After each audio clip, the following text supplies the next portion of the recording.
Hello my dear students, আসসালামু আলাইকুম। তোমরা সবাই কেমন আছো? আমি Mohammad Amirul Islam, assistant teacher English, কাজী কমিউনিটি গভর্নমেন্ট ইনস্টিটিউশন।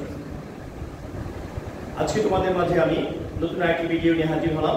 আজকে যে বিষয় নিয়ে আলোচনা করব সেই বিষয়টার নাম হচ্ছে কনজুগেশন অফ ভার্বস। তোমরা হয়তো শুনে থাকবে এটা, আবার কারো কাছে একদম নতুন মনে হবে যে এটা আবার কি, খুব পরিচিত বিষয়, কিন্তু শুনলে মনে হয় এটা একটি নতুন বিষয়। তো আজকে আমাদের আলোচনার বিষয় হচ্ছে কনজুগেশন অফ ভার্বস। আজকে আমি তোমাদেরকে এই বিষয়টা নিয়ে আলোচনা করব। চলো তাহলে শুরু করা যাক। কনজুগেশন অফ ভার্বস কাকে বলে আগে একটু শুনো, এটা তোমরা সবাই জানো, তারপর তোমাদেরকে ক্লিয়ার করার জন্য বুঝাচ্ছি। মূল ভার্বকে পাস্ট এবং পাস্ট পার্টিসিপল ফর্মে পরিবর্তনকে কনজুগেশন অফ ভার্বস বলে। আমরা কিন্তু সবাই জানি ভার্বের ফর্ম কয়টা? তিনটা। Present form, past form, past participle form. এগুলোকে সংক্ষেপে আমরা বলি V1, V2, V3। এই যে V1, V2, V3 এগুলোকে পরিবর্তনকে বলা হয় কনজুগেশন অফ ভার্বস। এই কনজুগেশন অফ ভার্বস কে আমরা আবার দুই ভাগে ভাগ করে থাকি। একটা হচ্ছে স্ট্রং ভার্ব বা ইরেগুলার ভার্ব, আর একটা হচ্ছে উইক ভার্ব বা রেগুলার ভার্ব। এখন শুনো যে কোনগুলোকে আমরা স্ট্রং ভার্ব বলবো আর কোনগুলোকে আমরা উইক ভার্ব বলবো।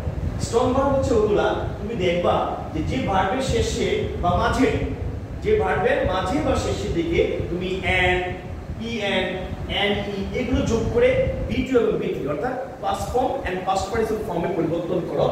অর্থাৎ যার V1, V2 এবং V3 তিনটাই ভিন্ন ভিন্ন হয়, এই ভার্বগুলোকে বলা হয় স্ট্রং ভার্ব। যেমন ধরো go, went, gone, no, knew, known। তুমি দেখো ভার্বের তিনটা ফর্মই আলাদা আলাদা, V1 একরকম, V2 একরকম, V3 একরকম। তাহলে আমরা এটাই বলছি যে ভার্বের শেষে an, en, ne যোগ করে আমরা V2 এবং V3 বানাই, যার V1 এবং V2 এবং V3 ভিন্ন ভিন্ন হয়, তাদেরকে বলা হয় স্ট্রং ভার্ব। যেমন go, went, gone, no, knew, known। এবার আসো উইক ভার্ব বা রেগুলার ভার্ব। উইক ভার্ব বা রেগুলার ভার্ব কাকে বলা হয়? যে ভার্বের শেষে ডি, ইডি, টি যুগে V2 এবং V3 বার হয়, অর্থাৎ যার V2 এবং V3 একই রকম থাকে তাকে বলা হয় উইক ভার্ব। যেমন দেখো add, added, added। দেখো V2 এবং V3 সেম।